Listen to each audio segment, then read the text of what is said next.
Hey everyone, welcome back to my channel. If you are new here, please consider subscribing. I would really appreciate it. In this video, I'm doing another Christmas nail. I'm sure you saw it in the thumbnail, the green and white. This nail was very difficult for me to do.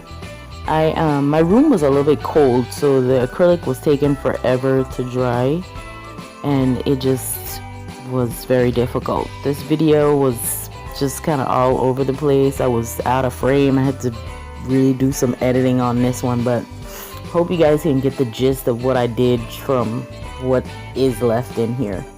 But anyways, thanks so much for watching. I'm going to leave you guys here to watch the video. Like I said, thanks for watching. Don't forget to like, comment, and subscribe. Oh, I forgot. I keep forgetting to mention that everything that I use in the video, I leave in the description.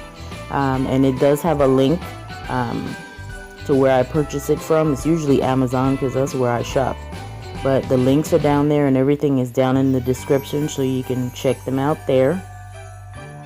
And alright, I'm going to leave you guys here now to watch the video.